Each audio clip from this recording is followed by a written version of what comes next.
그러므로 형제들아, 우리가 빚진 자로 돼 육신에게 져서 육신대로 살 것이 아니니라.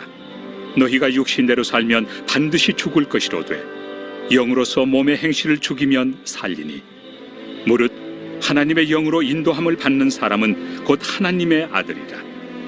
너희는 다시 무서워하는 종의 영을 받지 아니하고 양자의 영을 받았으므로 우리가 아빠 아버지라고 부르짖느니라. 성령이 친히 우리의 영과 더불어 우리가 하나님의 자녀인 것을 증언하시나니, 자녀이면 또한 상속자 곧 하나님의 상속자요 그리스도와 함께한 상속자니, 우리가 그와 함께 영광을 받기 위하여 고난도 함께 받아야 할 것이니라.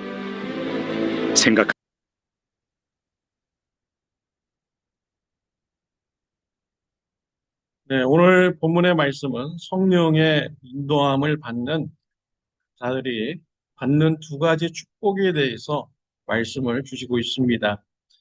첫 번째 축복은 하나님의 자녀가 되는 축복입니다. 두 번째는 하나님 나라의 기업을 받는 상속자가 되는 축복입니다.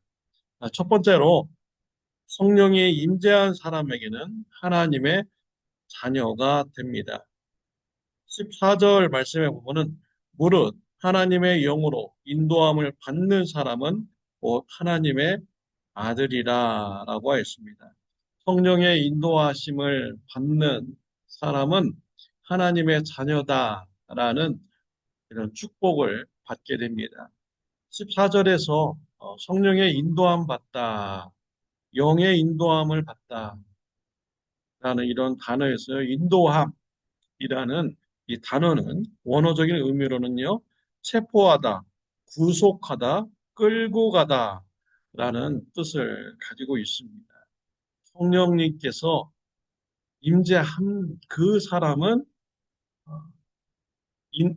인도함을 받는 이러한 삶을 살게 하죠. 근데 강권적으로 한다라는 것입니다. 끌고 가듯이 성령님께서 그의 삶을 인도하신다라는 것입니다. 저는 자녀들이 어렸을 때 라스베가스로 휴가를 갔습니다. 호텔에 들어갈 때 저는 자녀들의 손을 꼭 붙잡았습니다. 왜냐하면 1층에는 카지노가 있습니다. 번쩍번쩍하는 기계들이 옆에 있고요. 소리도 나고요. 그런 곳을 지나가야 됩니다. 그래야 방으로 올라갈 수가 있는 것이죠. 아이들은 번쩍번쩍하니까 그 카지노를 향해서 발이 저절로 갑니다. 눈도 돌아가고 발도 가고. 그러면 부모 입장에서는 아이들 손을 딱 붙잡아서 강권적으로 거의 끌고 가듯이 엘리베이터로 가고 또 호텔 방으로 들어가게 됩니다. 부모 입장에서는 그 자녀들이 카지노에 가서 이렇게 돌아다니는 거 원치 않는 것이죠. 이와 같이 성령님께서 인재함을 한 사람한테는 그렇게 역사하신다라는 것입니다. 죄의 길을 가지 않도록 각본적으로 그의 삶을 역사하고 의의 길로 인도하신다라는 것입니다. 하나님의 자녀가 되면 성령님께서 그의 삶을 인도하십니다. 나쁜 길로 가면은 말씀을 생각나게 해주셔서 깨닫게 해주시죠. 또 때로는 우리 삶 속에 고난을 주어서 죄의 길에서 돌아서도록 하나님께서는 역사하시는 것입니다. 15절 말씀에 보면요. 너희는 다시 무수하는 종의 영을 받지 아니하고 양자의 영을 받았으므로 우리가 아빠 아버지라고 부르짖느니라. 성령님이 임한 사람, 하나님을 아빠라고 부르게 된다라는 것입니다.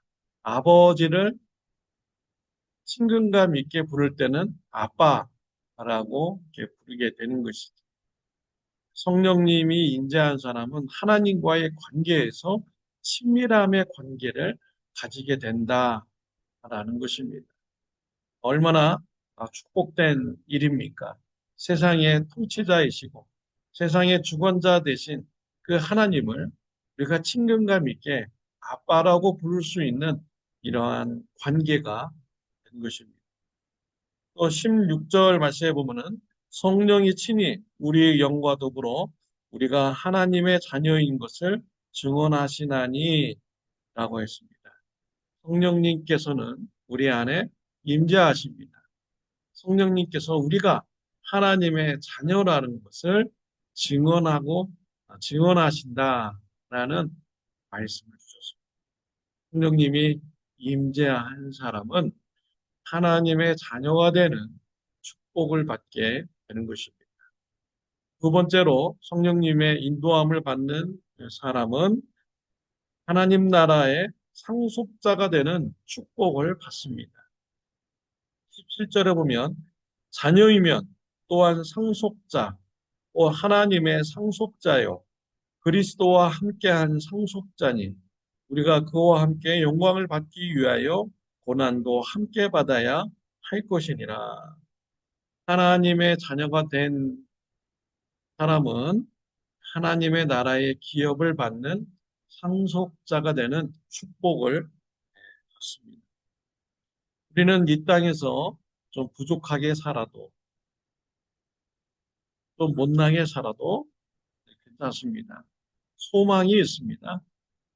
하나님 나라에 우리가 들어갑니다. 하나님 나라를 우리가 상속을 받습니다. 영원한 시간대에서 우리는 하나님 나라의 상속자가 되고 부유한 가운데 부족함이 없이 우리는 영원한 시간을 살게 되는 것이죠. 그래서 저와 여러분들에게는 소망이 있게 되는 것입니다.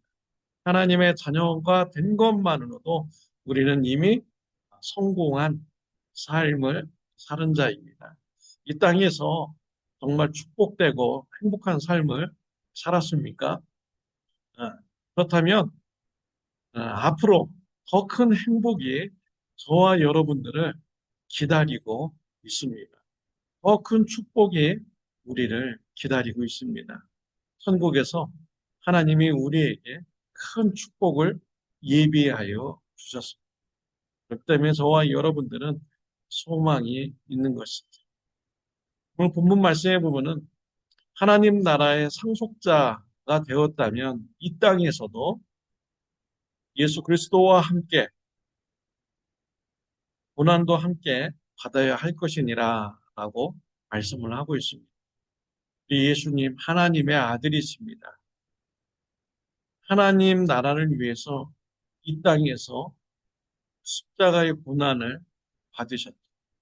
또한 사역을 하면서 올바른 하나님 나라를 가르치면서 악한 세력으로부터 위협도 받고 위험의 그런 순간도 있었습니다.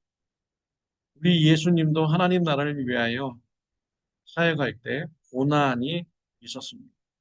저와 여러분들도 하나님 나라를 위하여 삶을 살다가 고난받을 것을 감당해야 되는 것입니다. 의로운 삶을 살 때 악한 자들이 우리를 시기하고 질투하고 못마땅하게 생각할 수가 있습니다. 그런 것도 다 감당하면서 의로운 삶을 살아가야 되는 것이죠. 또 이 생명을 살리는 예수님의 복음을 전하다가 또 우리는 싫은 소리도 들을 수가 있습니다. 우리가 이러한 어려움도 감당하면서 땅이 고난도 감당하면서 살아야 됩니다. 왜냐하면 하나님 나라의 상속자이기 때문인 것이죠. 아버지가 큰 기업의 회장님이시고 그 자녀가 있다면 그 자녀는 아버지의 큰 기업을 앞으로 물려받을 이런 사람이죠. 그러면은 이 아들은 회장님 아버지로부터 회사를 경영하는 이러한 일을 함께 해야 됩니다. 그리고 어려운 일도 같이 감당해야 되는 것이죠. 회사를 물려받겠다는 이런 사람이 아버지의 회사의 어려운 일도 같이 동참하지 않고 좋은 것만 차지하려고 한다면 염치 없는 사람인 것입니다. 아버지의 기업을 받으려면, 좋은 것도 받으려면 어려운 일도 함께 감당해야 되는 것입니다. 하나님 나라 상속받는 축복을 이미 우리는 받았습니다.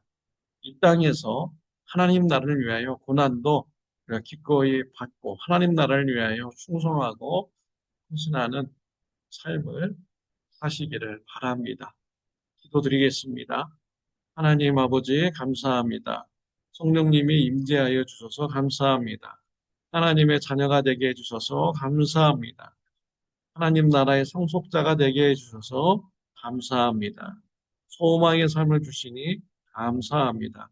이 땅에서 하나님 나라를 위하여 고난도 함께 감당하는 신앙인이 되게 하여 주옵소서.